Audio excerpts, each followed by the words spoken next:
Basketball et football, ce sont les deux disciplines qui seront au menu de votre émission Sport Panorama.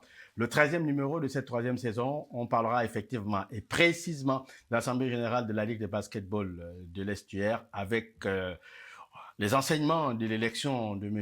Claude Michel Tchissambo Adoussou. Et on parlera aussi de football avec le conseil d'administration de la Ligue nationale de football, mais sans oublier le Ballon d'Or qui a été désigné hier et le Ballon d'Or africain qui, dans quelques jours, dans quelques semaines, désignera l'Africain de l'année.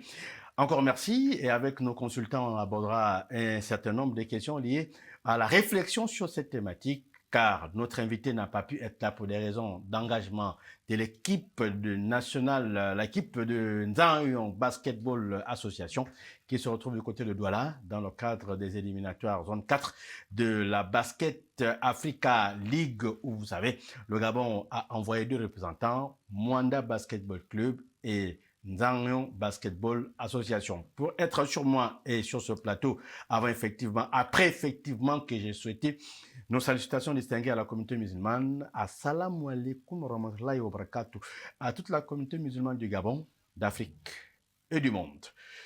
Monsieur Lumière Nguema, bonsoir. Bonsoir, Djibril. Vous sentez bien? Oui, très bien. On prépare bien le championnat. Hein? Ah, oui, on a vu que bien. les choses...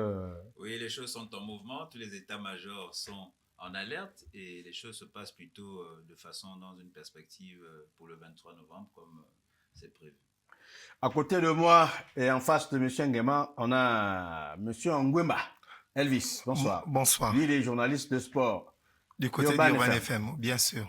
On parlera de basket avec Évidemment. les enseignements de cette Assemblée générale élective qui fait couler beaucoup d'encre de salive. Vraiment beaucoup d'encre de salive parce qu'il sera question pour nous d'expliquer comment ça s'est passé, que disent les tests en matière d'élection lorsqu'on se retrouve en Assemblée générale élective et quel était véritablement le quorum des votants au sortir de cette élection. Vous sagerez le faire. On va revenir sur le plateau pour effectivement analyser après avoir observé et puis décortiquer le document des temps forts de cette Assemblée générale que nous allons suivre tout à l'heure. Mais pour revenir avec M. Lumière, les environnements sportifs souvent causent problème finalement. On n'arrive pas souvent à s'accorder, on se rappelle l'élection de Paul Kessani. Bon, à chaque fois qu'il y a Assemblée générale élective, on a comme l'impression que c'est là où les gens viennent découvrir le fonctionnement ou alors les étapes du processus électoral. Oui, il faut dire que souvent chez nous, les textes sont mal connus par les uns et les autres. Et donc, du fait de la méconnaissance des textes, lorsque les gens arrivent dans l'applicabilité effectivement de ces textes, beaucoup effectivement se retrouvent souvent devant des situations de fait accompli, sinon devant des situations de surprise. Non seulement il y a ça, mais il y a également le respect même des textes, parce qu'il y en a qui ne respectent pas forcément les procédures, ne respectent pas les statuts, ne respectent pas les règlements, ne respectent pas l'applicabilité effectivement de ces textes-là. Donc du coup, ça pose véritablement un problème de fonctionnement qui plombe souvent les structures, les infrastructures, sinon les institutions.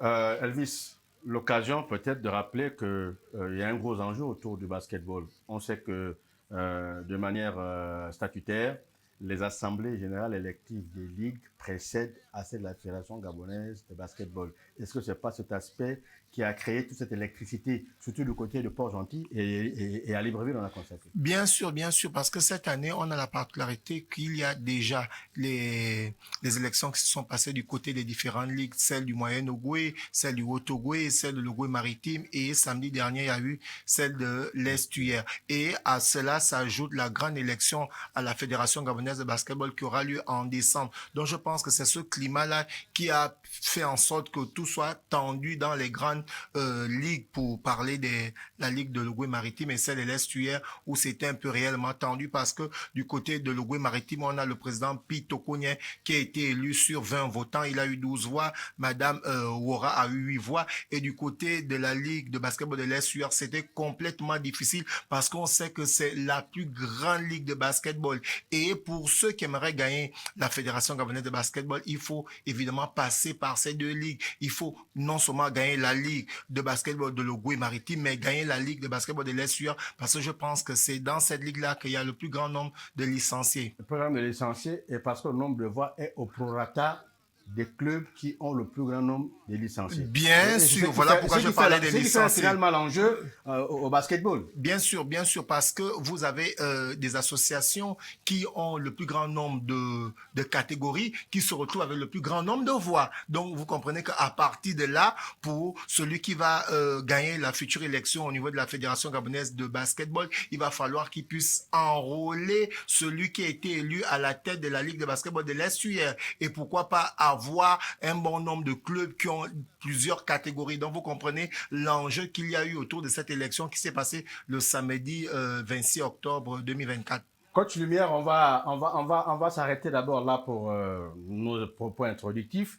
On va regarder ce document que nous propose Cheryl Mounonga et son équipe.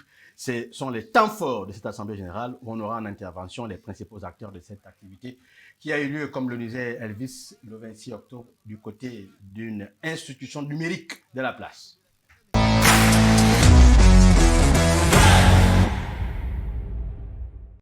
Je tiens à exprimer ma gratitude à tous ceux qui ont cru au projet SMART et qui ont contribué d'une manière ou d'une autre à la vision que nous avons partagée.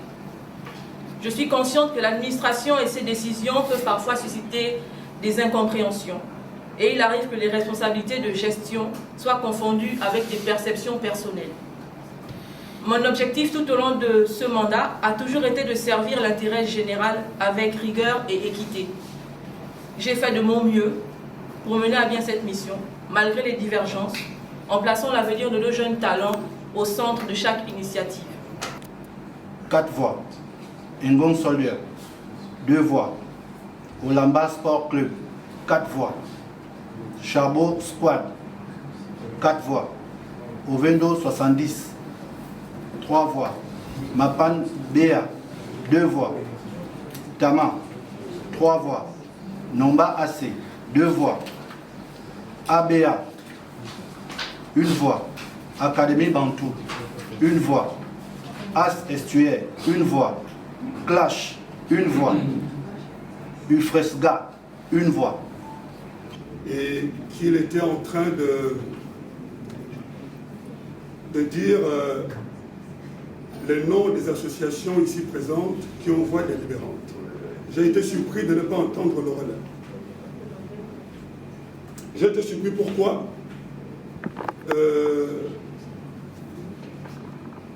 j'ai été surpris parce que je pense avoir payé en début de saison mon affiliation. Et je pense bien que les textes s'arrêtent à ce niveau, que celui qui paye son affiliation est considéré membre. Aussi, la parole qu'on n'a pas donnée au club. Écrivez tout ça. Ça vous fait rire, madame, mais c'est de l'administration. C'est sur cette base-là que je serai interpellée pour dire que vous, madame la délégation provinciale, madame la DP, autant pour moi, vous avez organisé une élection. Voilà le retour. Elle n'a pas confiance à la DP. Je vais acter ce que j'ai déjà fait pour ne pas me contredire. Vous continuez. Bon. Et les textes là, ce sont les devoirs. Un enseignant vient, fait son cours. 2 semaines, 1 mois après, il y a une évaluation. Comment organiser une assemblée générale ordinaire, extraordinaire, à quel moment, ainsi de suite. Après, on te note. Je ne suis pas là parce que, encore une fois, j'ai pratiqué une quelconque discipline. L'assemblée générale est souveraine. Mais à l'intérieur, il s'agit de quoi? Si l'assemblée générale est souveraine, l'institution que je représente est quoi alors? La Ligue est quoi? Qui m'envoie un rapport? La présence de représentant fédéral donne son avis. Un ancien basketteur donne son avis. L'assemblée est générale, mais tout le monde aussi a quelque chose à dire. Le fédéral n'est pas souveraine aujourd'hui. Et du fait que j'ai été mise au fait accompli au sujet du quorum. Parce qu'aujourd'hui, pour moi, le quorum, il n'est pas équitable. Compte tenu de ce fait, je retire ma candidature. Simplement. Parce que je souhaite passer à l'élection de manière équitable. Que tout le monde puisse voter et faire un choix. Or, le choix qui est fait aujourd'hui, c'est déjà un fait qui est déjà énoncé parce que je sais que je n'ai pas le quorum. Je sais que le quorum n'est pas équitable et je ne souhaite pas me passer au vote dans ces conditions. Donc, je préfère simplement retirer ma candidature et que le président Tshisambo soit installé. Il n'y a pas de problème. C'est le basket qui gagne. Je vous remercie.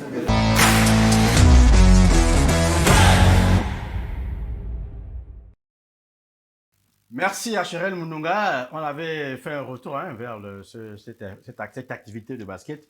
On a eu les temps forts. Elvis, toi qui étais, certainement que tu vas certainement nous aider à mieux comprendre.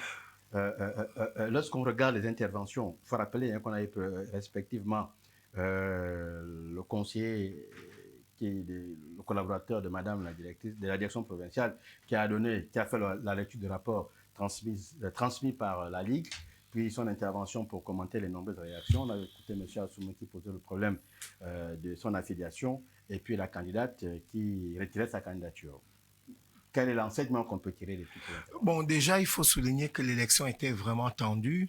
On a eu 2 candidats et arrivé à l'élection, il a fallu que les règlements puissent être appliqués. Et évidemment, le président de la NABA, M. Claude Michel Adessou, voulait que l'élection se passe très bien et que tout le monde puisse voter. C'était la même chose pour Florine Azizet, mais il y avait des textes. Et à travers les textes, on ne peut pas bafouer ce qui a été écrit parce que la Ligue de basketball de l'Est a bel et bien un règlement. Et j'ai pu rentrer en contact avec certains textes. Et là, j'ai un texte qui me dit ceci. Le bureau directeur de la Ligue de basketball de l'Est estime que les membres qui, au terme de l'Assemblée générale ordinaire, ne sont pas à jour de leurs engagements financiers vis-à-vis d'elle au terme de l'Assemblée générale ordinaire, marquant la fin de la session de ce plan administratif, n'ont pas la possibilité de voter à l'Assemblée générale élective. Donc, tu comprends que c'est à partir de là que le relais basketball n'a pas pu être enrôlé pour être dans le quorum des votants. Pourtant, sur le document, il dit qu'il a payé l'affiliation. Et pourtant, dans le document, il dit qu'il a payé l'affiliation. Maintenant, est-ce qu'il a payé l'affiliation dans son entièreté? Est-ce qu'il a payé à la moitié? On ne sait pas, mais le règlement est là et c'est par rapport à ce règlement-là que le quorum des votants a été choisi. On nous a parlé, on va revenir à Clivière, on nous a parlé de l'article 9. Qui dit effectivement que tout club qui n'est pas à jour de son affiliation et de ses cotisations annuelles ne peut pas être admis à délibérer au cours de l'Assemblée générale, ne peut pas jouer de son droit de déléguer, donc de délibérer. Donc, c'était plus clair. C'était plus clair, voilà, c'était vraiment plus clair. Voilà pourquoi vous voyez, pour ceux qui ont effectué le déplacement le samedi 26 octobre, Marius Assoumoukem, que le président de Relais, une fois qu'il a eu des explications par rapport à cet article, il n'a plus posé des questions. Vous comprenez? Parce que là, on regarde ce que disent les textes et les textes étaient clairs. Celui qui n'a pas payé l'entièreté de ses cotisations ne peut pas voter. Et cela devait se faire en Assemblée générale ordinaire. Donc, il n'était pas question de venir parler de cela pendant l'Assemblée générale élective. Autre fait, les responsables des associations qui se font souvent représenter à l'Assemblée générale ordinaire et ne viennent que l'Assemblée générale extraordinaire.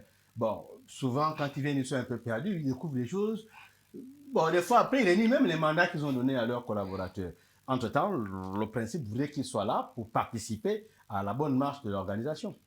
Oui, nous avons souvent ce défaut chez nous, la mauvaise culture de la méconnaissance des textes, c'est-à-dire que, comme vous le dites, il y en a qui se présentent juste lors des différentes assemblées. Et comme je le disais déjà tantôt, là, c'est la belle preuve que beaucoup, effectivement, ne maîtrisent pas en réalité les textes, ne savent pas de quoi il est question. Quand le relais dit, par exemple, qu'ils ont payé, il faut se poser la question de savoir à quel moment ils auraient payé, combien ils auraient payé. Est-ce qu'ils ont payé effectivement dans l'entièreté pour pouvoir prendre justement part à cette assemblée? Parce que les statuts sont clairs, nous le savons. Lorsque vous êtes en assemblée, lorsque vous êtes en association, seule l'assemblée est souveraine. Mais la souveraineté naît de quoi? Naît effectivement de la qualité des membres, des droits effectivement que les uns et les autres ont. Si vous ne respectez pas les devoirs qui sont les vôtres, vous ne pouvez pas effectivement revendiquer certains droits. Ok, d'accord. Parmi les droits et les devoirs qu'il y a, on parle de l'Assemblée générale. L'Assemblée générale, en réalité, dans le cas de figure, devait être composée pour les délibérations que des 14 qui étaient à jour de leur cotisation. Tout à fait. Mais l'Assemblée générale dont parle Mme Florine, c'est laquelle? C'est les 26 membres de l'association ou les 14 qui sont en règle? Bon, déjà, il faut souligner que durant cette Assemblée générale élective, elle a souligné qu'elle n'a pas eu le quorum des votants. Donc, du coup, peut-être par rapport à elle, elle aurait voulu avoir le quorum des votants pour mieux ajuster sa campagne. Mais elle n'a pas eu cela. Maintenant, à sa grande surprise, en pensant que les 26 allaient bel et bien voter, elle a trouvé qu'il y avait un quorum de 14 qui ont été enregistrés. Donc, à partir de là, vous comprenez sûrement que son programme ou sa stratégie avait été sûrement avait été bafouée par rapport à ce qu'elle avait eu à faire en amont. Donc c'est sûrement cela qui a fait en sorte que non, elle puisse se retrouver frustrée et qu'elle a retiré sa candidature. Mais moi je pense qu'elle aurait pu aller à l'élection puisque derrière, avant qu'elle ne retire sa candidature, elle a eu à faire la présentation de son programme d'action, son programme d'activité au cas où elle est élue. Mais après elle s'est retirée. Moi je pense que il aurait été souhaitable que son équipe de communication puisse d'abord s'imprégner de ce que disent les textes. Et si elle n'avait pas participé à l'Assemblée générale ordinaire, comme le stipule l'article noir, l'article 9, elle aurait pu, par exemple, dans un premier temps, permettre à les associations qui devaient être dans son équipe pour l'accompagner. Parce que quand vous partez dans ce type d'élection, vous devez être quand même soutenu par des associations qui vont vous garantir que nous, on va vous voter. Et à partir de là, si elle s'était imprégnée dans... Est-ce que les associations qu'elle avait vues peut-être favoris ou prêtes à l'accompagner sont celles-là qui n'étaient pas en règle? Ça peut être aussi ça le problème. Oui, ça peut être aussi ça, parce que sur 26, vous comprenez qu'il y a 14 qui votent, ça fait moins 12. Oui. Et sur les 12, si vous deviez avoir 10 à l'intérieur, vous comprenez complètement que là, votre stratégie à l'eau. N'empêche que les sources de la Ligue, le rapport de la saison, donc qui définit les délégués, avait été remis à tous les clubs, les 26, ou à tous les clubs qui étaient présents à l'Assemblée générale ordinaire. Est-ce que cette situation de ne pas maîtriser, de ne pas connaître le quorum n'est pas imputable aussi en partie, peut-être totalement, mais en partie, je préfère être prudent, à ces candidats ou à ceux qui se plaignent du fait d'avoir pas été présents, puisque le rapport est remis en Assemblée générale ordinaire. C'est ceux qui étaient à l'Assemblée générale ordinaire qui ont reçu le document qui dit effectivement qui a cotisé et pas cotisé. Et en lisant le rapport, on a bien classifié en noir ceux qui sont à jour, et donc les délégués, et en rouge ceux qui ne sont pas à jour. Voilà, donc avec même, je crois, il y a eu même une dérogation pour que certains au cours de l'Assemblée générale ordinaire puissent se mettre à jour, et qu'ils ont donné un délai de 3 ou 4 jours, une semaine après, leur laisser se compléter. Voilà pourquoi. Je prends le cas par exemple des gladiateurs qui a complété, bien sûr, qui avait payé une partie, mais qui a payé la totalité avant l'Assemblée générale élective. Voilà pourquoi je disais que son groupe de communication ne s'est peut-être pas imprégné de ce qui s'était fait. Mais de mes souvenirs, elle est membre d'un club affilié à la Ligue. Je pense que le club aurait dû être là.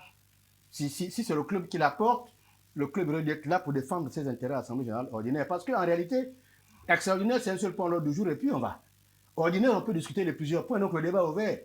Je pense qu'à mon avis, ils auraient dû être là à l'Assemblée générale ordinaire pour poser tous les problèmes. Et la question reste posée, est-ce qu'ils étaient là à l'Assemblée générale ordinaire pour avoir tous les éléments qui vont amener et ou qui peuvent entraîner à ce qu'une association ne vote pas ou vote? C'est ça la question qui reste posée. Que les 14 qualifiés par la solidarité, puisque concernant l'Assemblée générale et dans l'Assemblée générale et souveraine, auraient pu poser le problème. Les 14, c'est la question du quorum, c'est leur droit, puisque l'Assemblée générale est souveraine. Mais la question n'a pas été posée. Le problème n'a pas été posé. Est-ce qu'ils n'ont pas été trahis, les 12 autres, puisqu'il y a eu création quand même d'un collectif, on se rappelle. Est-ce qu'ils n'ont pas été trahis par leurs amis qui étaient en règle, ou ceux qui étaient en règle n'ont pas voulu, céder parce que des raisons d'équité, ou alors ils se sont dit, bon, nous on investit, et on va comme la loi l'autorise. Mais après, il faut respecter le règlement. L'article 9, il est clair. Oui. Il faut être à part le fait d'être affilié, il faut être à jour dans la totalité de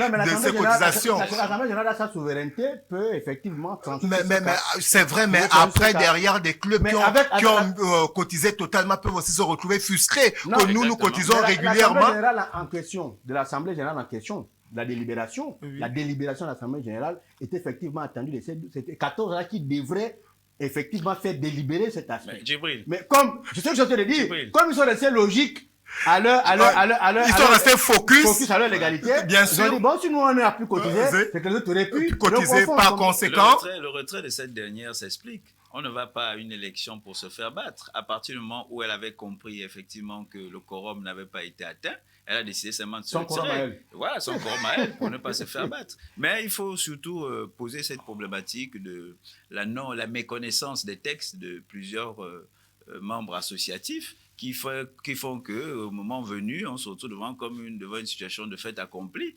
Parce qu'il y en a qui veulent, bien que connaissant effectivement les membres qui sont dans les statuts, les membres qui sont appelés à voter, mais certains veulent souvent jusqu'à la dernière minute exercer le rapport de force. Et puis si ça passe, ça passe, si ça casse, ça casse. Bon, notre ami consultant... Alors, il faut souligner déjà que la Ligue de basketball de l'Est-UR n'a aucune subvention. Vous comprenez? Donc, elle ne vit que des cotisations de ses clubs et de ses partenaires. Vous comprenez que lorsque vous avez 26 et que sur 26, il y a 12, il y a 14 qui payent et 12 ne payent pas, vous comprenez que ça peut sûrement embouetter dans l'organisation de non seulement des différents championnats et sur le plan du financement. Est-ce que vous comprenez? Parce que derrière, le financement de chaque club permet, par exemple, de payer des arbitres, de faire venir des médecins au cas où il y a une blessure. Vous comprenez? Si un terrain n'a pas été calé à temps, il va falloir aller louer un autre terrain de basketball. Vous comprenez que c'est sur ça que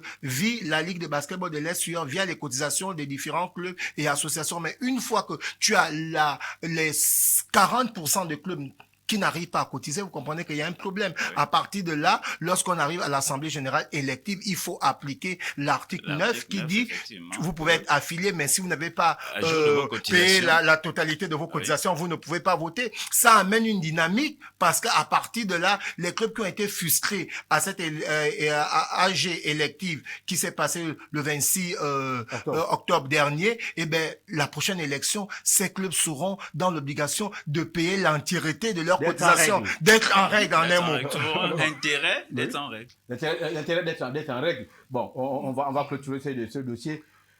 Qu'est-ce que faut-il faire dans ce genre de cas après un tel événement, une telle expérience? Lorsqu'on est une association, quel type de comportement doit-on adopter? Ben, écoutez, il faut appliquer les mécanismes de bonne gouvernance, c'est-à-dire aujourd'hui s'organiser en interne et puis poser les jalons. Poser les problématiques telles que qu'est-ce qu'il faut effectivement pour que notre association ne se retrouve plus marginalisée en quelque sorte lors des assemblées qui sont organisées. Et il faut également entraîner sinon une culture de connaissance des textes, de leur applicabilité, voir dans quelle mesure, sinon dans la perspective, comment mieux structurer les choses au sein de nos associations pour que en assemblée générale les choses puissent mieux être faites. Monsieur Elvis, on continue avec vous. Qui est notre spécialiste en la matière pour avoir été témoin de l'événement en amont comme en aval. Qu'est-ce qu'on peut retenir au finish? Monsieur Toussambo, par exemple, qui vient d'être plébiscité par l'acclamation, quelqu'un dirait qu'il a du pain sur la planche.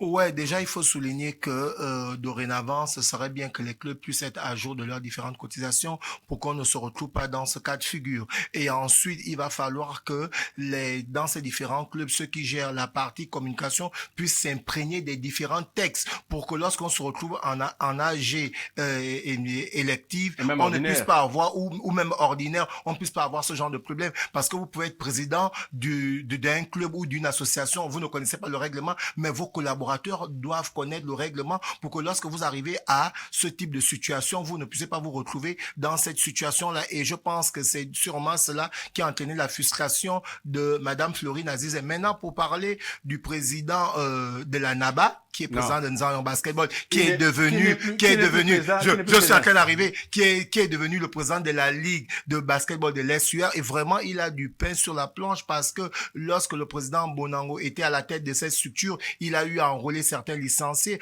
Ensuite, on a Jessica Boussamba épouse, il avait 500 et quelques, et on a Jessica Boussamba épouse Bekale qui en a enrôlé près de 600 et quelques, donc lui, en plus, donc lui, on a près de 900, on a près de plus 900 licenciés. on a plus de 900 licenciés. Donc moi, je pense que lui, comme il a dit, il est venu dans un climat qui est un peu chaud, mais il veut apaiser les tensions. Et lui, il aimerait que les matchs se jouent. Donc à partir de là, il devra non seulement faire le double travail qu'a fait Jessica Boussamba, c'est-à-dire en enrôlant près de 400 licenciés, mais aussi permettre à ce qu'on ne puisse plus avoir ce genre de problème, c'est-à-dire les clubs qui ne cotisent pas. Il va devoir amener un bon management pour permettre à ces clubs de cotiser et pourquoi pas d'aller chercher un sponsor qui va accompagner la Ligue de basketball de l'Est. Il a un modèle économique qui tient sous son coude. Voilà pourquoi je dis, bien sûr, voilà pourquoi je dis, j'espère qu'il va non seulement amener un sponsor qui va l'accompagner tout au long de ces 2 ans, mais aussi permettre au club de cotiser de façon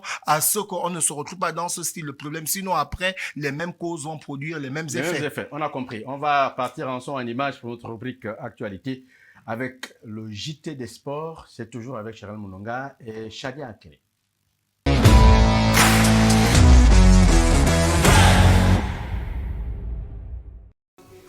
Ils ne sont pas restés en marge de la campagne de sensibilisation dédiée au cancer féminin. En ce mois d'octobre rose, comme bon nombre d'associations, regroupements, mouvements et autres, la Team Step de Body Gym s'implique à la sensibilisation à travers le sport. Dans l'enceinte de Body Gym ce 25 octobre en soirée, c'est à travers le sport que ces hommes et femmes ont eux choisi de marquer d'une belle empreinte leur lutte contre le cancer du sein et celui du col de l'utérus. On organise cette séance parce que vous savez que nous sommes en période où la communauté internationale célèbre ce moment de la prévention, de la lutte contre le cancer du sein, qui est une maladie qui tue énormément. Et nous n'avons pas toujours connaissance parce qu'on ne fait pas attention. Et nous avons organisé cette séance pour demander à ce que les uns et les autres puissent encore se mettre dans l'activité physique ou si ce n'est la pratique du sport. Alors, c'est la première fois que nous célébrons Octobre Rose à Body Gym. Les cancers du sein, bien qu'ils touchent aussi les hommes, touchent en majorité les femmes. C'est un cancer qui nous touche toutes. Et parmi les mesures de prévention, il y a le sport. Nous faisons du sport ici quotidiennement, mais nous avons voulu marquer cette journée en montrant encore plus que l'activité physique n'est pas seulement pour avoir une taille de guêpe, mais aussi pour sa santé. Recommandé par les médecins, la pratique régulière d'une activité sportive permet de se maintenir en bonne santé. Les 5e et 6e journées des éliminatoires de la Coupe d'Afrique des Nations Maroc 2025 revêtent un enjeu important pour le Gabon qui recevra le 15 novembre le Maroc à Franceville avant d'être reçu 3 jours plus tard par la République centrafricaine. C'est dans cette optique que l'association Les Panternautes, principale organisation des supporters des équipes nationales du Gabon, est à pied d'œuvre pour apporter le maximum d'énergie au poulain de Thierry Mouyouma afin que la victoire et la qualification soient obtenues à Franceville. Vous savez, pour ce qui est du 12e homme, la seule crainte que nous avons, la seule difficulté que nous avons, c'est un peu le comportement du public francévillois qui en général est beaucoup plus spectateur que supporter. Vous savez que dans ce genre de match, le plus important, l'important peut venir de tribunes. Si les tribunes sont assez bruyantes, ça peut rebooster l'équipe, même dans les moments de faiblesse, ça peut rebooster l'équipe afin que l'équipe puisse arriver à vaincre ses peurs, à vaincre ces moments de timidité pour pouvoir gagner les matchs. Le stade de Franceville, souvent parsemé en début de rencontre, se devra d'être plein aux couleurs du pays dès l'entame de la rencontre pour pousser Pierre-Emerick Aubameyang et ses coéquipiers vers la victoire. Nous allons essayer de mettre de la voix, accompagner les Panthères de la première à la 90e minute. Nous allons toujours, nous essayerons de rallier Franceville en nombre un peu plus grand. Parce que sur les 2 derniers matchs, on est parti en nombre réduit. Donc pour le prochain match, on essaiera de partir avec au moins une 60aine de personnes, sachant que nous nous sommes arrangés déjà du côté de Franceville à regrouper un certain nombre de supporters qui sont prêts à nous rejoindre pour faire ce match-là. On sera certainement, si mes calculs sont bons, on est autour de 160 aujourd'hui. On espère que, sachant que ce match est capital pour le pays, on espère que le public va se réveiller, que les Francévillois et les villes autour de Franceville vont se réveiller pour pouvoir venir au stade et surtout donner de la voix pour encourager les Panthères. J'espère de tout cœur que les étudiants de l'UFTM seront de la partie parce qu'ils nous ont manqué ces derniers jours. Quand ils sont là, au moins, le stade a un peu plus de bruit. Comme un seul homme, les Gabonais se doivent d'être présents à ce rendez-vous de la nation pour galvaniser les troupes. comme se sont engagés les Panternautes.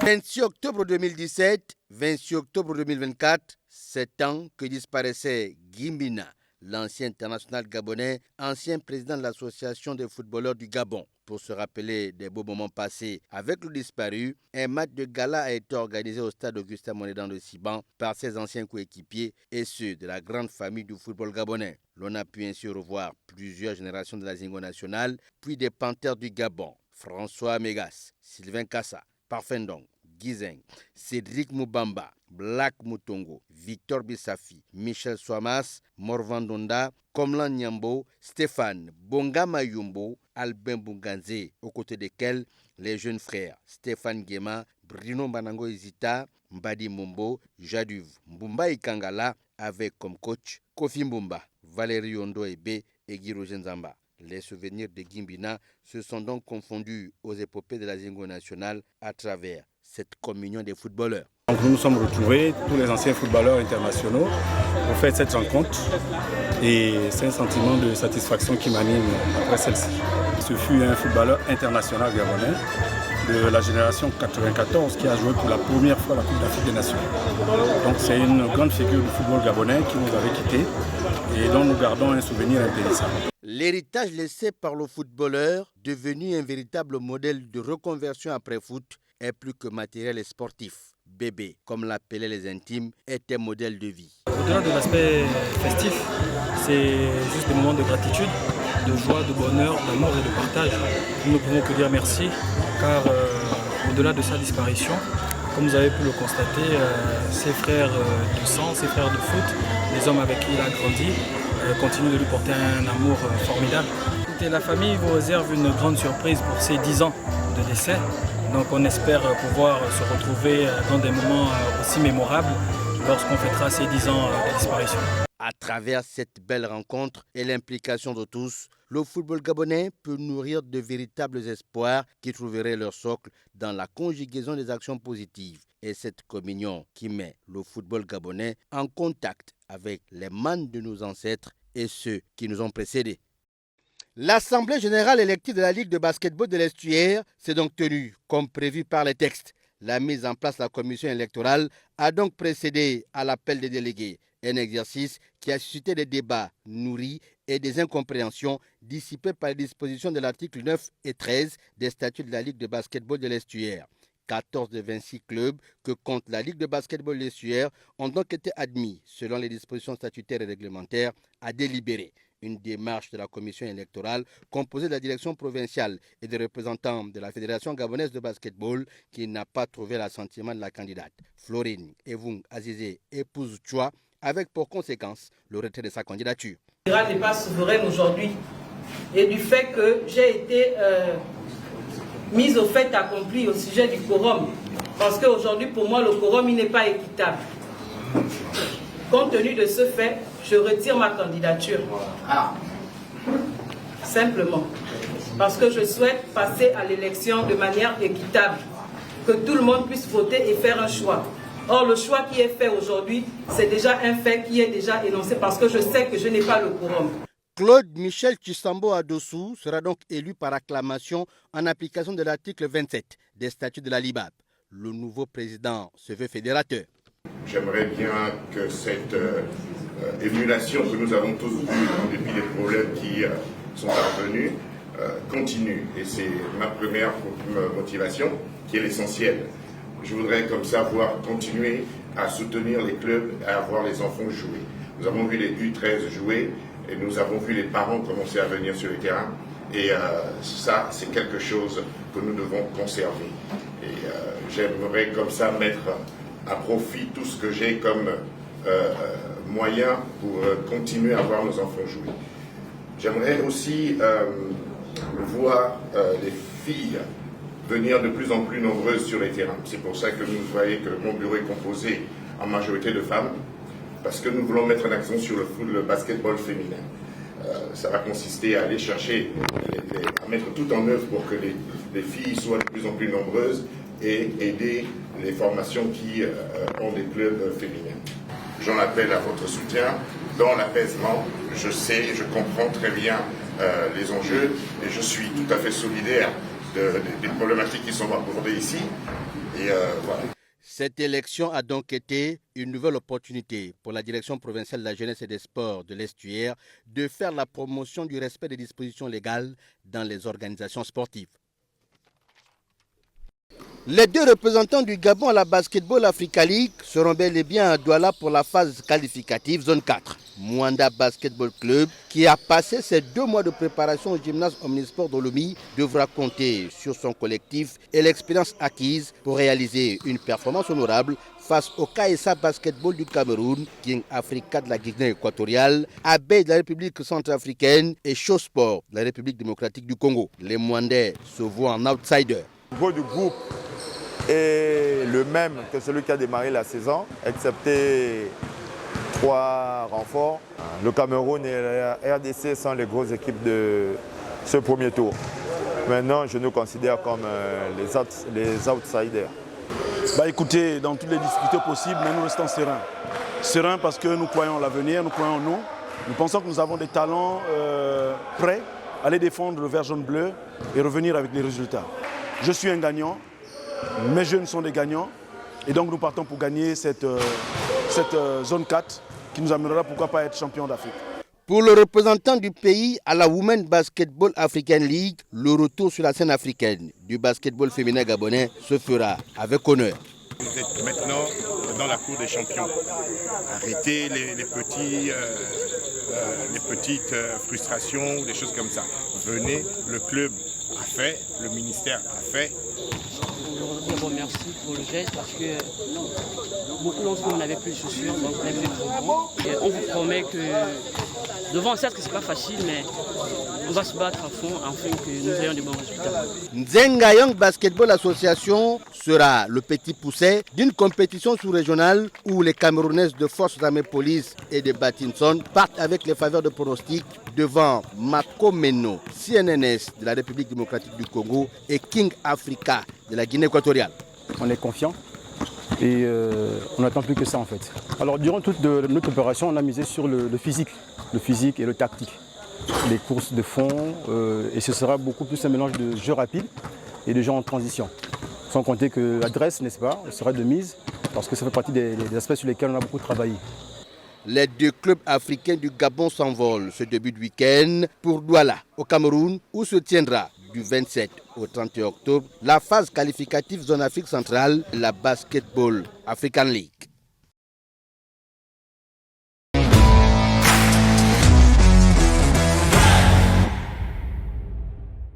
On va contextualiser, on va dire, ce document concernant la préparation des clubs gabonais qualifiés pour la Basket Africa League. Il faut dire que la compétition a déjà démarré depuis le 27, que le Gabon est déjà rentré en liste par les performances de ces 2 équipes. On va rester avec Elvis. La performance des Gabonais. Bon, pour le moment, c'est... En tout cas, c'est pas réalisant. Non, c'est pas bon parce qu'on a eu d'entrée de jeu Mwanda qui a perdu son premier match malgré les meilleurs stats du jeune junior Ouganda qui a mis 22 points, qui a fait 4 interceptions, qui a mis un compte, mais Mwanda Basketball a perdu sa première rencontre et hier encore Mwanda Basketball a perdu aussi sa deuxième rencontre. Ils étaient opposés aux abeilles de la République de Centrafrique. C'est un match qu'ils ont dominé durant les 3 premiers quarts-temps, mais à 2 minutes de la fin du match, l'expérience a fait la différence. Le money time, comme on dit au basketball pour parler en français, le temps précieux en fait, le précieux temps si vous voulez. Donc ce sont les abeilles qui se sont imposées 75 à 71, juste 4 points d'écart. Vous comprenez que Mwanda avait la possibilité de remporter sa première victoire sur cette balle pour parler de la zone 4. Ensuite, on a les filles de Nzanyon Basketball qui c'est l'apprentissage. Oui, c'est l'apprentissage, c'est vrai. Ça faisait longtemps que le Gabon était allé oui, ça faisait près d'une décennie que les basketteuses gabonaises ne s'étaient pas retrouvées dans, on va dire quoi, en Coupe d'Afrique. C'est vrai, c'est l'apprentissage. Mais derrière aussi, il faudrait que nos autorités, lorsque des équipes gabonaises sont qualifiées pour les compétitions africaines, il faudrait que ces équipes puissent se préparer en temps et en en heure. Au niveau du football, c'est généralement bien structuré. Les équipes sont... Quand tu viens, on vous dira le contraire. Oui, bon, sûrement, il va réagir. Mais je pense qu'au niveau du basketball, par exemple, les filles de Nzan, on s'entraînait du côté de la Naba, les gars de Mwanda s'entraînaient du côté du gymnase, du lycée national Léomba. C'est pas un parquet. Au Lumi aussi, c'est pas un parquet. Vous comprenez un peu? Les anneaux sont des vieux anneaux. Donc, vous comprenez que... qu'on a pour l'instant, c'est Coq. À un moindre mesure, bien sûr, ils auraient pu s'entraîner du côté d'un Coq où on a vu évidemment John of Africa louer les installations ou prendre les installations parce que derrière ce sont des jeunes qui étaient dans ce camp de basketball. Vous comprenez que ces deux équipes, on parle évidemment des clubs qui représentent le Gabon, dont la Naba Nzan Basketball Association ou Mwanda Basketball aurait pu aller s'entraîner là-bas pour permettre à ce que ces deux équipes puissent évidemment commencer à jouer sur le parquet dans les meilleures conditions techniques. Et une fois du côté du Cameroun où il y a un magnifique palais de sport, du côté de Douala, il n'allait pas être perdu. Mais vous comprenez que là, là-bas, c'est aussi japonais. Tu comprenez que c'est le haut niveau, c'est des vraies installations. Et là, ça a payé cash parce que pour la première de Nzanyon Association Basketball, eh ben, elles ont été corrigées par les forces armées de police du Cameroun. Et écoutez le score, 95-32, dont 63 points d'écart. Vous comprenez? C'était un déluge. Donc là, on a eu une équipe camerounaise qui a pratiquement joué face à une équipe de seconde zone. Parce que quand vous voyez le score, 95-32, c'est... Pierre Coubertin nous disait que l'essentiel est de participer. Est-ce que c'est ce qu'on peut retenir, coach Lumia? Non, pas du tout. Lorsqu'on est compétitif, il faut simplement mettre en place tous les mécanismes pour arriver justement à avoir de bons résultats. Mais de la même façon que le football aujourd'hui, il y a ces problématiques, qui est le sport roi. Pire, le basketball. Il faut aujourd'hui trouver le moyen de mieux financer notre basketball parce que mieux préparer nos équipes. Pour mieux préparer nos équipes. Ça nous ramène, sinon ça nous renvoie justement au financement du basketball. Comment est-ce qu'est financé le basketball? Parce que pour qu'aujourd'hui on puisse avoir des résultats, il faut déjà que les ligues soient aujourd'hui mieux structurées, mais également accompagnées. Il faut que les sous-ligues soient mieux accompagnées. Il faut qu'on puisse avoir un championnat régulier qui ne se fait pas organiser seulement par rapport au contexte des compétitions internationales, mais un championnat qui est là, qui est régulier, qui nous permettrait d'avoir une meilleure sélection. Et de mieux évaluer les performances. Voilà. De manière à faire des meilleures projections. Exactement. On passe à une autre thématique, toujours en rapport avec l'actualité. On a vu ce bel hommage à Guy Mina pour le 7e anniversaire de son décès. Bon, il reste une icône surtout. On retient que c'était un modèle de reconversion après foot. D'abord, il faut féliciter tous les promoteurs de cet événement et ceux-là qui sont également à l'origine de cet événement. Bien que l'initiative soit bonne, malheureusement, elle pose certaines limites, les limites dans la perspective. Guy Mina, c'est un ancien footballeur, un footballeur pétri de talent, qui était là et aujourd'hui qui n'est plus. Et chaque année, on organise effectivement une journée dédiée à sa mémoire. Mais pourquoi aujourd'hui, cette journée de Guy Mina ne serait pas un symbole pour tous ceux-là et celles que nous avons perdues, qui ont également marqué l'histoire de notre football, à l'exemple de Théodore Ziengema.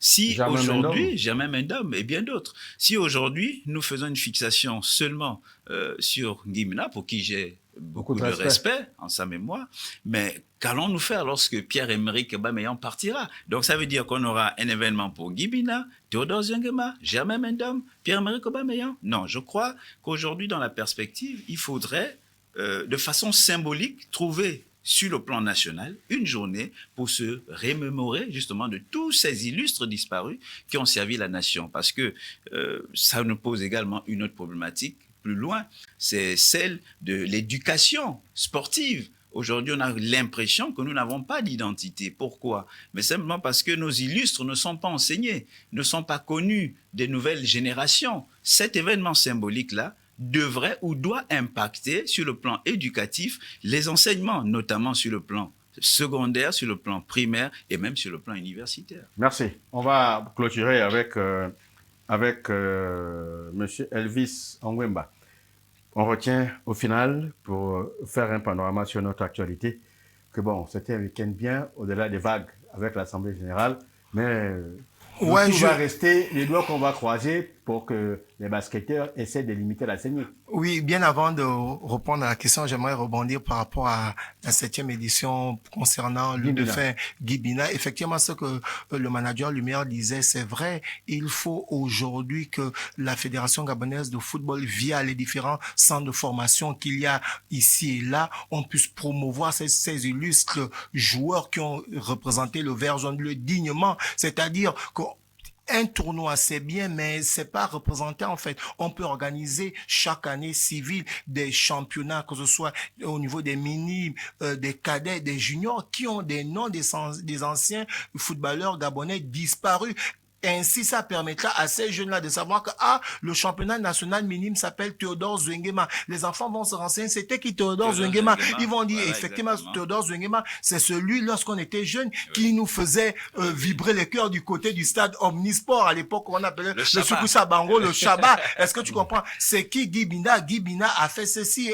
Et évidemment, vous comprenez que si chez les cadets, on a le nom Guy Bina, ou par exemple chez les juniors, on a Boapanga, ces jeunes-là qui vont jouer ces différentes compétitions et les nominations de ces différentes compétitions vont permettre aux jeunes d'aller se renseigner et ainsi, lorsqu'ils vont jouer ces différents championnats, ils pourront avoir cette culture-là que ces joueurs-là dont nous jouons les compétitions, ce sont des grands qui ont valorisé le vert jaune bleu et qui ont marqué notre championnat. Maintenant, pour parler du basketball, eh ben, on a vu un enseignement à travers cette AG. On espère que le président qui a été élu, monsieur Claude Michel Adossou, va permettre à ce que tous ces clubs, non seulement ils puissent avoir une sérénité au niveau de l'organisation, parce que derrière, il hérite d'une dette de près de 3 millions qui a été laissée par la Ligue de basketball de l'Estuaire. Donc les contractants sont les clubs. Pour la plupart. Les contractants sont les clubs, la plupart, vous comprenez. Et derrière aussi, il va falloir qu'il amène une dynamique et un bon management pour permettre que les clubs qui, d'habitude, ne cotisent pas, ou les clubs qui cotisent à moitié puissent payer régulièrement leur droit de participation. Ainsi, ça permettra d'avoir un meilleur rendu sur le terrain. Mais aussi, il doit aller enrôler le plus grand nombre de jeunes parce que actuellement, le basketball fait sensation, notamment au niveau du camp FIBA. On a vu 2 jeunes filles de moins de 16 ans qui sont venues de l'école de basket de Don Bosco Mikolongo. On a pu voir au niveau de John of Africa plusieurs jeunes qui ont été enrôlés, qui se sont distingués. Donc, à partir de là, c'est dire qu'on a déjà la formation, mais maintenant, il va falloir que les clubs et les ligues puissent travailler en partenariat et pour clôturer, pour amener la série sur le gâteau, comme disait Manager Lafleur, ce serait très important. Manager Lumière, autant pour moi, ce sera une série sur le gâteau si la tutelle arrive à financer ces différentes ligues, pas seulement au football, au basket, au hand, un peu partout. Ça permettra que ces dirigeants-là puissent vraiment faire leur travail parce que lorsqu'il y a des moyens, tout est permis. Et les jeunes ont la possibilité de rêver. Que vous serez écouté par le comité pour la transition et la restauration des institutions, je voulais dire la restauration du sport, n'est-ce pas? Tout à fait. Okay. On va changer de cap et parler de notre débat, de notre premier débat. Il va concerner le championnat national de première et deuxième division avec cette question liée au conseil d'administration de la Ligue nationale de football professionnel qui a officialisé le calendrier, mais surtout donné les grandes lignes de cette saison sportive 2024-2025 avec un championnat à 13 pour les premières divisions et à 11 pour les deuxièmes divisions, vu que Missil a été sanctionné et relégué par la Fédération internationale de football, avec beaucoup d'autres dispositions concernant effectivement la montée. Il y aura 3 montées en première division, 3 montées en première division. Il y aura une descente et 3 montées en première division pour équilibrer, pour qu'au finish, on ait les 14 l'année d'après et les 10 de deuxième division. Il y aura 2 descentes en D2 et 2 montées en troisième division. C'est ce qui est bon. Par conséquence, c'est ce qui peut être retenu. On a le nombre d'étrangers qui est resté à 8 et c'est l'essentiel des informations que l'on peut retenir de ce conseil d'administration où il y avait comme présent un éminent membre de la Fédération gabonaise de football, M. Michel Minko, qui était présent, et puis le directeur technique national, M. Blaise Guingamamba, qui était aussi là pour des questions techniques, parce qu'effectivement, il y a des aspects en matière d'entraîneurat et autres qu'il fallait aborder avec la Ligue nationale de football. À ce niveau, les choses sont bien lancées, mais il y a quand même réflexion sur ces nouvelles dispositions. Bon, écoutez, pas nouvelle disposition en tant que telle, parce que nous connaissons tous le contexte. Nous savons qu'aujourd'hui, par exemple, en première division, nous avons sur 14 clubs, un club de missiles qui redescend sur ordonnance d'une décision rendue par la FIFA. Donc, du coup, on est effectivement obligé d'avoir ce quota de clubs-là qui doit remonter pour que la saison prochaine, nous puissions nous retrouver dans un équilibre de 14 clubs. En troisième division, c'est on ne peut la même problématique, sauf que là-bas, il n'y a aucune décision de la FIFA. Là-bas, c'est le règlement. Voilà, c'est le il y a règlement. deux qui descendent, mais le conseil Exactement. d'administration a autorisé de faire monter 3 parce que le nombre est impair en première division. Pour justement retrouver ce même équilibre qu'on recherche en première division. Donc, c'est effectivement la même chose. Maintenant, le nombre d'étrangers. Moi, je crois que peut-être par souci d'avoir un championnat attractif et beaucoup plus relevé, les organisateurs, sinon le conseil d'administration et notamment les membres, ont pensé qu'il fallait mettre plus d'étrangers pour favoriser justement la question de la performance des clubs, la question effectivement de l'attractivité, la question du niveau. Comme vous le savez, aujourd'hui, nous sommes devant une situation où nous sommes en pleine reconstruction de notre sélection nationale. D'ailleurs, le sélectionneur national l'avait déjà si bien dit qu'il avait besoin de ce championnat, il avait besoin de se servir de celui-ci pour nourrir les ambitions qui sont les siens et les ambitions de la nation, avoir une équipe nationale performante. Donc, si nous avons un championnat national performant, ça va effectivement faciliter les approches avec certains joueurs, sinon certains joueurs qui sont d'un certain niveau. Elvis? Oui, je partage le point de vue. Si on a un très bon championnat, on pourra avoir une très bonne équipe nationale. Parce qu'aujourd'hui, généralement, lorsque Thierry Mouyouma, le sélectionneur national, donne la liste des 23, certains observateurs du football ou certains journalistes sont obligés de poser les questions de savoir, mais celui-ci joue en 3e division, celui-ci joue en 4e division, mais tel défenseur, il est vieux. Est-ce que le milieu ne peut pas être changé? Vous constatez que malgré le fait qu'il n'y a pas de championnat, celui-ci essaye de faire avec ce qu'il a. Entre-temps, si on a un championnat qui se joue régulièrement en première division ou en 2e division, ça va élargir le champ de vision du sélectionneur national. Parce que c'est pas forcément ceux qui jouent à l'étranger qui ont les meilleurs profils. On peut avoir des joueurs qui jouent sur le plan national, qui arrivent à porter. C'était le cas de la CAN 2012, où on avait un joueur comme Edmond Mouélé, qui jouait sur le plan national, qui était un très bon joueur, qui en a apporté pendant la CAN 2012. On a vu Charlie Moussono, qui évoluait du côté de Missile, qui avait fait une très bonne CAN. On a vu évidemment Cédric Moubamba, qui est en ce moment le sélectionneur de l'équipe nationale, qui avait fait une très bonne CAN. Donc vous comprenez que lorsque les championnats se jouent régulièrement, et ben derrière, on a forcément des équipes nationales qui sont un peu plus compétitives. Donc du coup, si on a le démarrage du championnat qui va bel et bien démarrer, on espère ce 23 novembre 2024, si le championnat démarre bien, vous comprenez que le sélectionneur national, avec son staff ISO, ils vont avoir une meilleure visibilité pour enrôler beaucoup de jeunes. Parce que l'équipe nationale, c'est pas seulement pour ceux qui jouent à l'étranger, c'est aussi pour ceux qui jouent sur le plan national. Cette équipe fait rêver. Vous comprenez que des jeunes joueurs qui arrivent à lier des performances en 2e division ou en première division et qu'ils sont, ne fût-ce qu'appelés en sélection pour être non seulement présélectionnés ou accompagner déjà les grands, ça permet à ceux-là de se transcender. Et une fois qu'ils ont maintenant la possibilité d'être titulaires, eh ben, ils mettent leurs rêves en pratique. Donc moi, je pense que le fait que le championnat va démarrer le 23 novembre prochain, c'est vraiment la bienvenue et ça permettra au sélectionneur national d'avoir une meilleure visibilité des joueurs qui doivent enrôler parce que non seulement d'être qualifié pour la CAN 2025 qui va se jouer du côté du Maroc en 2025, mais on doit être aussi qualifié pour la Coupe du Monde parce que d'ores et déjà, on a 9 équipes africaines qui seront qualifiées de façon directe et le 10e va pouvoir aller jouer les barrages. Donc on doit rentrer, comme disent les anglophones, dans le roster des 10 équipes africaines qui doivent être au mondial de 2026. Merci. Souvent, le Gabon, lorsqu'il y a beaucoup de plus de places, le Gabon brille par son absence. Mais on espère que cela ne va pas se confirmer. On va prendre notre débat et un autre aspect important. On parle du Ballon d'Or FIFA, Ballon d'Or France Football. Bon, des fois, ça se confond. Mais ce Ballon d'Or France Football, avec la désignation du jeune espagnol Rodrigo Hernandez Cascan, qui lui est sociétaire effectivement de Manchester City, mais qui a été révélé comme étant le meilleur joueur de la Coupe d'Europe des Nations. C'est un débat ou une situation qui fait beaucoup de débat. On a même peur d'aller maintenant sur la toile, vu que l'interaction est devenue abondante avec cette activité. Ouais, il faut déjà préciser que Rodri, comme on l'appelle son petit nom, est un milieu de terrain. Il évolue du côté de Manchester City. Il a la capacité d'un joueur solide. Il est très élégant. Il est doté d'une excellente vision au niveau du jeu. C'est un milieu défensif. Est-ce que vous comprenez? Donc, du côté de Manchester City... À la Yaya Touré, hein? À la Yaya Touré. C'est pratiquement la copie collée de Yaya Touré, en fait, avec une très bonne vision. Il est robuste, il est très solide et il est élégant. Et c'est un joueur fair play. Donc moi, je pense que ces 2 dernières années, c'est le meilleur milieu de terrain qui a illuminé le football, non seulement avec la sélection espagnole, mais aussi Manchester City. On a compris. Est-ce que sa performance en Coupe d'Europe n'est pas l'élément qui a finalement fait trancher là? Bon, il faut dire que souvent, les polémiques autour du Ballon d'Or ne sont pas nouvelles. Elles sont habituelles, on en a connu plusieurs.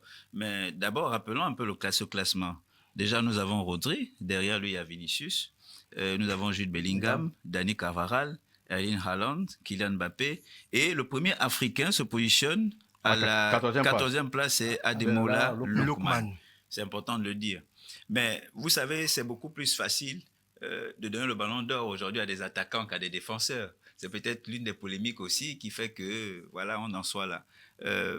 Effectivement, ces performances nous laissent quand même sur nos fins.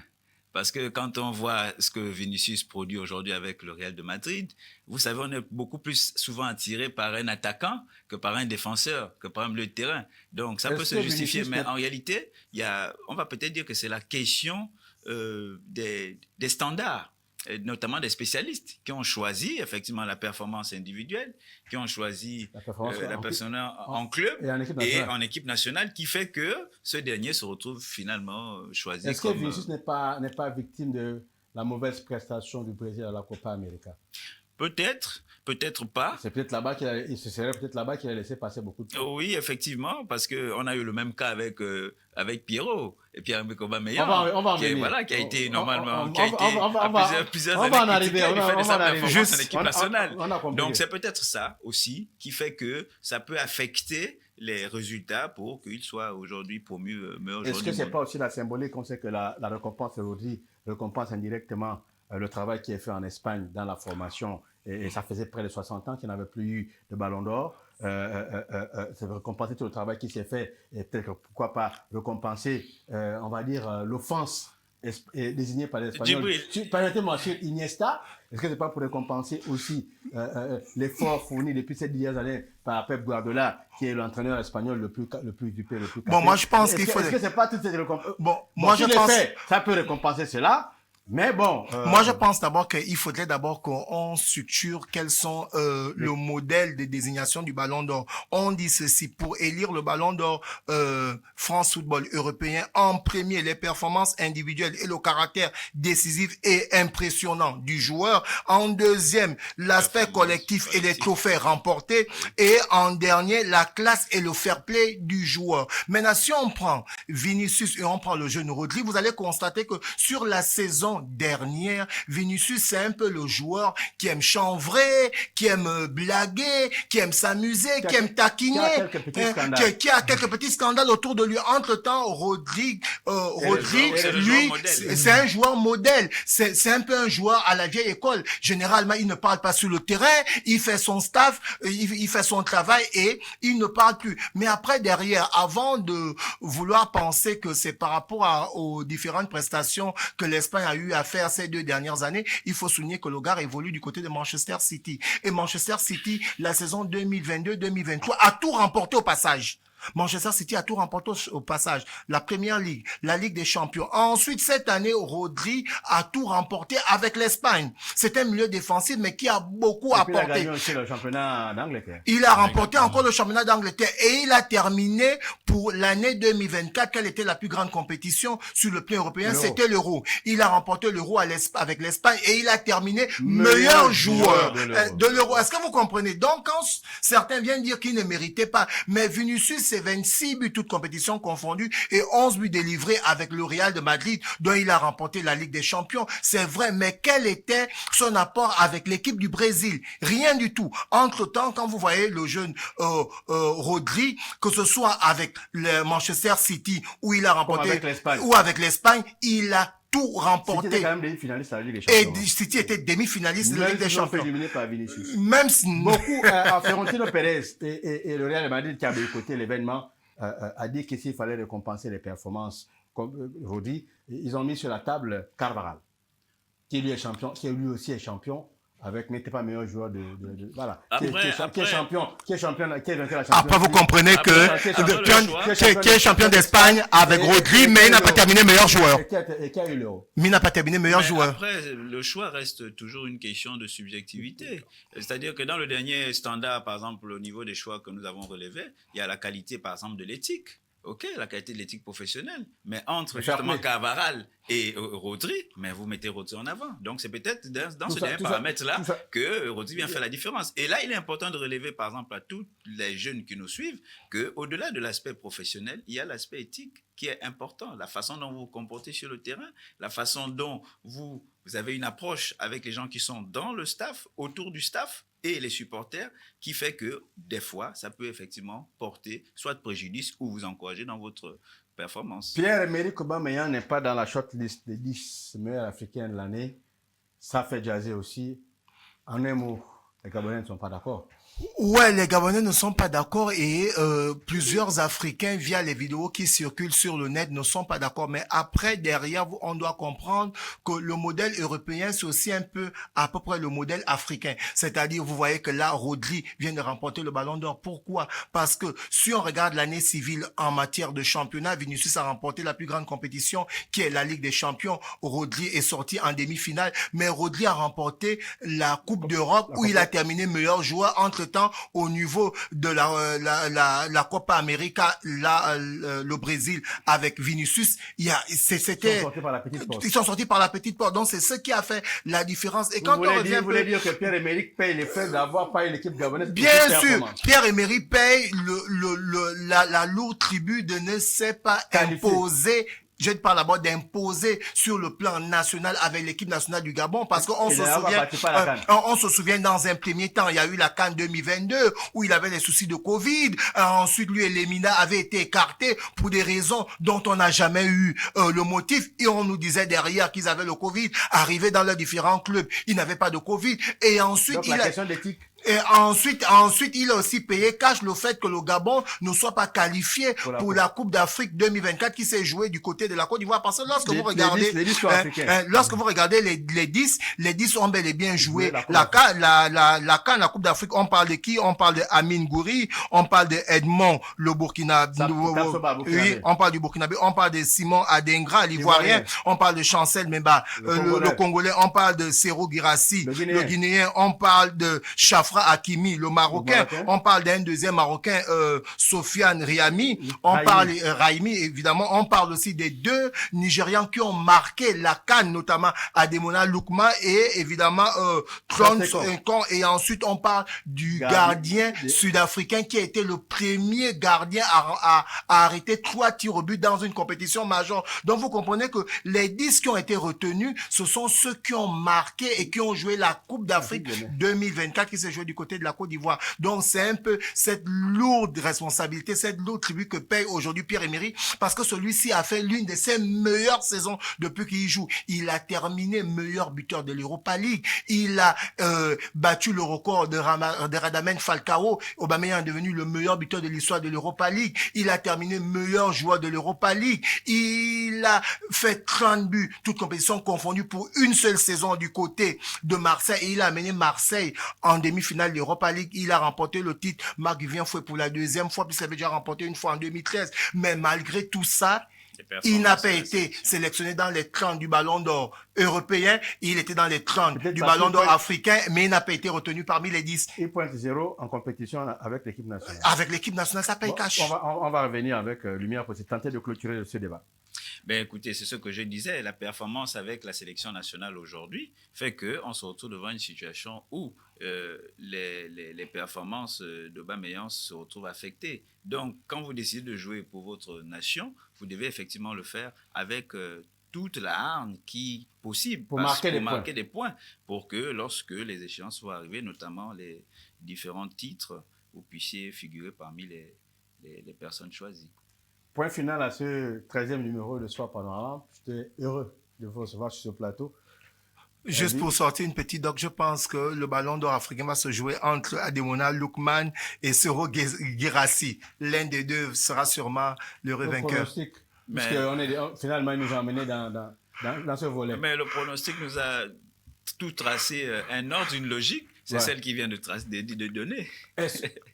C'est la logique de la CAF, c'est la logique de la FIFA, et c'est la logique qui s'impose à nous. Voilà, donc la logique, ça va être certainement Lookman, puisque c'est le meilleur africain du Ballon d'Or. Oui, il est sorti, il était 14e. 14e, c'est le premier des Africains. Le premier des Africains. On espère qu'on sera surpris par le choix de la CAF, mais bon, souvent il n'y a pas de surprise. La CAF et l'UEFA et même les autres organisations d'autres continents s'accordent toujours, puisque ce sont des membres de la FIFA, pour garder les mêmes principes. On va se séparer avec le document concernant Guimbina, avec les temps forts de cet événement. On a quelques témoignages, quelques souvenirs, quelques anecdotes qui ont été données par certains footballeurs. Je ramasse comme ça Albert Bouganzé, Stéphane Bonga Mayombo, Kassa Sylvain, Kofi Mbumba, et puis une fille, Fanny Nguébie, qui effectivement aussi était présente. Donc c'est tout ce monde-là qui se sont exprimés pour apporter leur affection à Guimbina, qui nous a quittés il y a déjà 7 ans. L'équipe d'antenne qui m'a accompagné ce soir, cet après-midi, selon l'heure à laquelle vous nous suivez, était composé au montage de Germine Ngolé Tsamba, qu'on remercie pour la dextérité, mais surtout pour la présence régulière à cette émission de Par la tâche qu'elle ne cesse de tenir. La régie d'antenne est assurée par Chadia Akele, ma fille. La réalisation a porté les griffes de Cheryl Mundunga. L'opérateur son que vous suivrez sur les 95.fm Nour Radio sera entretenu par Djibril Ndjombera. Les cadres sont assurés par Fleury Aseondo. La production porte les griffes de la rédaction Nour TV et la supervision est celle du Conseil supérieur des affaires islamiques du Gabon, principal promoteur des médias d'eau. Nous vous disons à la semaine prochaine pour un autre numéro de votre émission Sport Panorama. Et assalamu alaikum wa rahmatullahi wa barakatuh à tous les musulmans du Gabon, d'Afrique et du monde.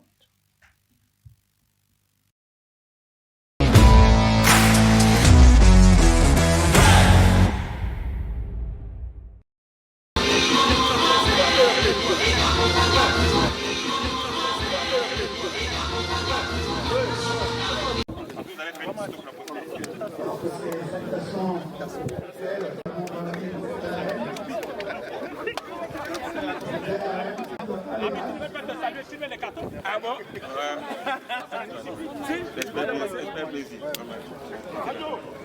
Ok.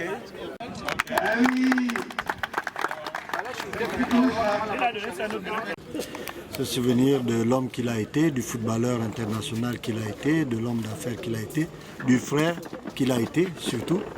Donc on est vraiment heureux qu'on se retrouve là entre nous justement pour commémorer cet événement. Bébé était un garçon formidable, un garçon attachant, un garçon très enthousiaste qui a su cultiver autour de lui des valeurs telles que la solidarité, la fraternité. Bébé est également un excellent footballeur et aujourd'hui, en tant que footballeur, nous avons voulu lui rendre hommage parce qu'il aura, durant toute sa vie, cultivé toutes ces valeurs. Donc c'était une occasion de lui rendre hommage en tant aussi qu'ancien président de l'Association des footballeurs du Gabon. Nous sommes à l'heure de la restauration d'un certain nombre de choses dans notre pays et le sport, notamment le football, ne seront pas en marge de cette transition. C'est la raison pour laquelle depuis quelques temps, nous voyons certains anciens sportifs, occuper certaines fonctions et cela va se poursuivre et nous espérons tout simplement que cet élan qui a été amorcé par les plus autres pays va se poursuivre pour permettre à notre football d'entamer non seulement sa reconstruction mais également d'avoir des résultats qu'il mérite. Non, pour Guimbina, c'était d'abord un bon sportif, un bon footballeur, C'est vraiment intéressant ça. et un humain, très humain. Et j'en sais quelque chose, très humain. Et il fallait être là pour remémorer son passé. C'est dommage qu'on a fait seulement le football, on a fait un match, mais j'aurais souhaité que ça soit beaucoup d'activités. Le prochain anniversaire de sa mort, on souhaiterait faire plusieurs activités pour donner plus de valeur intéressante. Et j'avais eu la primeur de le voir jouer. Un gars qui jouait très bien au foot. Prochain, qui savait que je dois venir en aide aux frères en difficulté. Et sorti de sa carrière footballistique, je me suis encore retrouvée avec lui lorsque j'étais membre du comité de normalisation de FIGAFOOT. Je pense que pendant cette période, il était président de l'association des footballeurs et je garde de bons souvenirs, que de bons souvenirs de ce grand. Je souhaiterais que ce que nous faisons chaque année puisse être pérenne. Le saut de la fraternité. J'ai tellement beaucoup d'anecdotes, beaucoup d'histoires, qu'il est difficile de commencer à les raconter. On risque d'avoir une dame. Ina était quelqu'un d'exceptionnel sur tous les plans. Il a aimé ce sport, il a aimé son prochain. Et c'était quelqu'un de formidable. Et tout ce qu'on fait tous ici, ce n'est que lui rendre hommage. Il reste pour nous un exemple. Il restera toujours un exemple. Donc voici ce que je peux dire. C'est très difficile, mais il restera pour nous en mémoire. Merci.